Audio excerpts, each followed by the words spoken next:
Right breaking news చూస్తున్నాం. పల్నాడు జిల్లాలో దారుణం చోటు చేసుకుంది.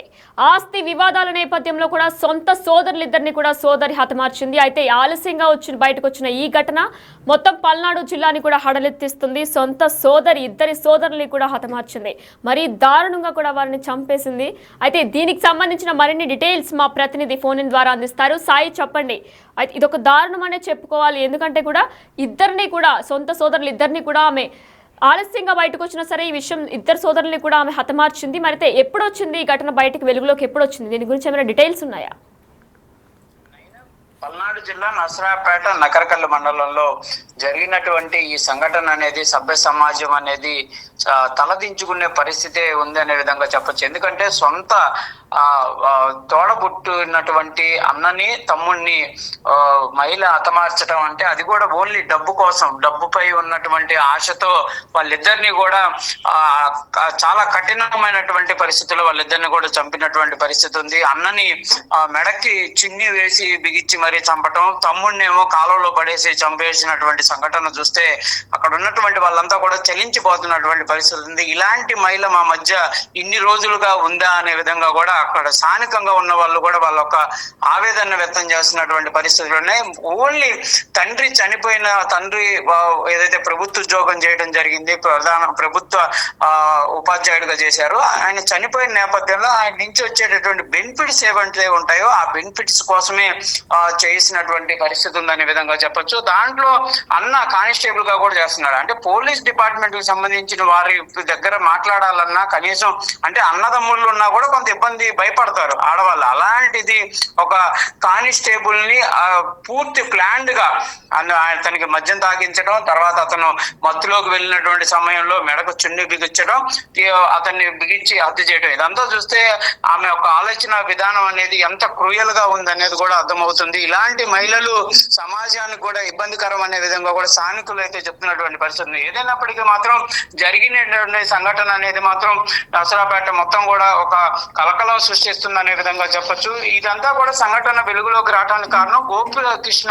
ఎవరైతే ఉన్నారో అతను కానిస్టేబుల్ గా బండ్ల మోటలో చేస్తున్నారు. అతను గత కొద్ది రోజులుగా కూడా విధులకు హాజరవబోతున్న నేపథ్యంలో ఎస్ఐ మెమో ఇవ్వడం జరిగింది. ఆ మెమోకి కూడా అక్కడి నుంచి సమాధానం రాకపోవడంతో వాళ్ళు ఏం జరిగింది అనే దానికి సంబంధించి డిపార్ట్మెంట్ పరంగా కొంతమంది వెళ్ళి విచారణ చేపట్టడం జరిగింది. అయితే ఆమె చనిపోయాడు అనే విధంగా చెప్తే అది అనుమానాస్పదమైనటువంటి మరణంగా కూడా వాళ్ళైతే నమోదు చేసుకోవడం, దానికి సంబంధించినటువంటి అంశం పైన వాళ్ళు దృష్టి పెట్టి విచారణ చేపట్టారు. ఈ నేపథ్యంలోనే ఈ సంఘటనలన్నీ కూడా వెలుగులోకి రావడం జరిగింది. ఆమెని పోలీసులు ప్రశ్నించగా జరిగినటువంటి సంఘటనలకు సంబంధించినటువంటి అన్ని వివరాలు కూడా పోలీసులకు అయితే చెప్పడం జరిగింది. అయితే ప్రస్తుతం కృష్ణవేణి ఎవరైతే ఈ రెండు హత్యలు చేసినటువంటి కృష్ణవేణి తనకు గతంలోనే పెళ్లి అవడం జరిగింది. భర్తకుతో కూడా కొంత విభేదాలు ఉండటంతో ఆమె ప్రస్తుతం అయితే తండ్రితో మొన్నటి వరకు ఉంది. తండ్రి జనవరిలో పక్షవాతానికి గురవటం, ఆయన తీవ్రమైనటువంటి అనారోగ్యానికి గురైనటువంటి నేపథ్యంలో జనవరిలో చనిపోయారు. ఆ జనవరి తర్వాత నుంచి జరిగినటువంటి సంఘటనలు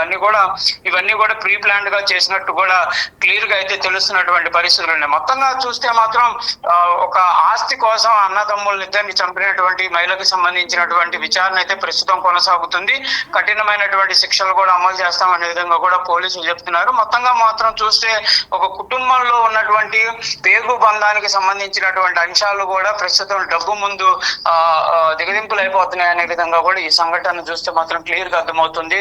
సమాజం అనేది ఇలాంటి అంశాలపైన చాలా తెలుసుకోవాలనే విధంగా కూడా చాలా మంది చెప్తున్నారు. ఎందుకంటే డబ్బు అనేది ప్రధానం కాదు. తర్వాత ఇప్పుడు డబ్బు వచ్చింది, ఆమెకు బాగానే ఉంది, కానీ ఆమె పైన ఈ అత్యాచార నేరాలు ఉన్నాయి. దాంతో పాటు మరో వ్యక్తితో ఆమె ఉంటున్నటువంటి పరిస్థితి ఉందనే విధంగా కూడా ప్రస్తుతం వెలుగులోకి వస్తున్నటువంటి నేపథ్యంలో ఆమెకి చాలా ఇబ్బందికర పరిస్థితులు ఉంటాయి. అదే కనుక ఎవరైతే సోదరులతో కనుక కలిసి ఉంటే ఆమె జీవితం కూడా చాలా బాగుండేది కదా అనే విధంగా కూడా చాలా మంది చెప్తున్నారు. పోలీసులు అయితే ఈ కేసుకు సంబంధించి దర్యాప్తు అంతా కూడా పూర్తి చేసి ఆమెకి కఠినమైనటువంటి శిక్ష పడే విధంగా కూడా అమలు చేస్తామనే విధంగా కూడా చెప్తున్నటువంటి పరిస్థితులు ఉన్నాయి.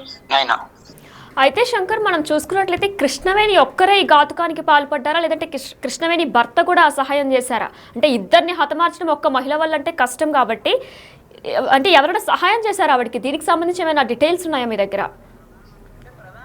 కృష్ణవేణి తన భర్తకు దూరంగా ఉండటం, మరో వ్యక్తికి దగ్గర అయినటువంటి పరిస్థితులు ఉన్నాయనే విధంగా ప్రస్తుతం విచారణలో తెలుస్తుంది. అయితే ఈ హత్యల్లో అతని పాత్ర ఉందా లేదా, ఏమే ఒంటరిగా ఇది చేసింది అనే కోణంలో కూడా పోలీసులు విచారణ చేపడుతున్నారు. అయితే అన్న ఎవరైతే గోపీకృష్ణని చంపినటువంటి సంఘటనలో మాత్రం క్లియర్ గా ఒక కృష్ణవేణి ఉన్నట్లు కూడా పోలీసులు గుర్తించారు. అంటే అతను మద్యం మత్తులోకి వెళ్ళిపోయి అతను సృహలు లేనటువంటి సందర్భంలో ఆ ఘాతుకానికి పాల్పడింది అనే విధంగా కూడా పోలీసులు అయితే గుర్తించడం జరిగింది.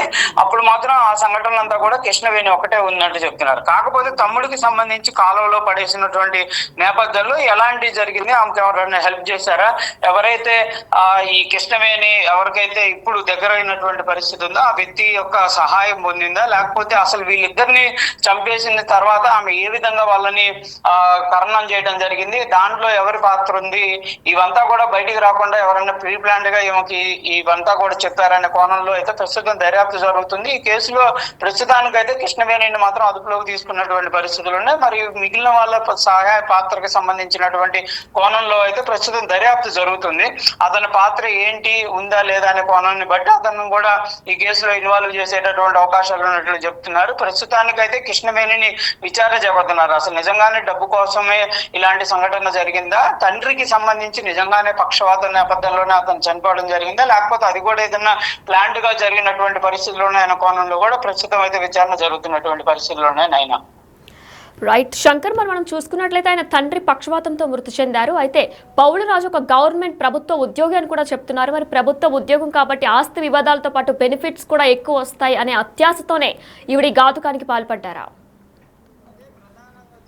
ప్రభుత్వ ఉద్యోగం చేస్తున్నటువంటి తండ్రి చనిపోతే కంపల్సరీగా పెన్షన్ బెనిఫిట్స్ రావడంతో పాటు ఉద్యోగానికి సంబంధించినటువంటి అంశాలు కూడా వచ్చేటటువంటి అవకాశాలు ఉంటాయి. అయితే ఆయనకి సంబంధించి సర్వీస్ ఎలాంటి పరిస్థితులు ఉన్నాయి, ఆ సర్వీస్ ప్రకారం ఏ విధంగా చేయడం జరిగింది అనే దాని కోణంలో మాత్రం ఆయనకు బెనిఫిట్స్ ఏ విధంగా వస్తాయనేది చూడాలి. ఏదైనప్పటికీ మాత్రం ఒక ప్రభుత్వ ఉద్యోగి చనిపోతే కంపల్సరీగా లక్షల రూపాయలే పెన్షన్లు వచ్చేటటువంటి పరిస్థితులు ఉంటాయి. కాబట్టి ఆమె అనుభవించాలి అంటే ఇంకెవరు అడ్డు ఉండకూడదు. కాబట్టి ఇలాంటి ఘాతుకానికి పాల్పడినట్టు కూడా క్లియర్ గా తెలుస్తుంది. ఎందుకంటే ఒకవేళ కనుక తమ్ముడు గాని అన్న గాని బతుకుంటే ఆ తండ్రి నుంచి వచ్చేటటువంటి అంటే ఉద్యోగరీత్యా వచ్చే బెనిఫిట్స్ కానీ ఆయన సంబంధించినటువంటి అసెట్స్ వాళ్ళకు కూడా షేరింగ్ ఇవ్వాల్సినటువంటి పరిస్థితులు ఉంటాయి. కాబట్టి మొత్తం తానే అనుభవించాలనే విధంగా కృష్ణవేణి ఈ ఘాతుకాన్ని పడ్డబడ్డది తెలుస్తుంది. అయితే తన ఒక్క ఆలోచనైనా లేకపోతే తన ఒక్క ప్రేయుడుగా చెప్తున్నటువంటి వ్యక్తి ఏమన్నా ఇందులో ఆమెని ఇన్వాల్వ్ చేసి ఆమెను క్లియర్ గా మెస్మరైజ్ చేసినటువంటి పరిస్థితులు ఉన్నాయనే కోణంలో కూడా ప్రస్తుతం అయితే విచారణ చేపడుతున్నారు.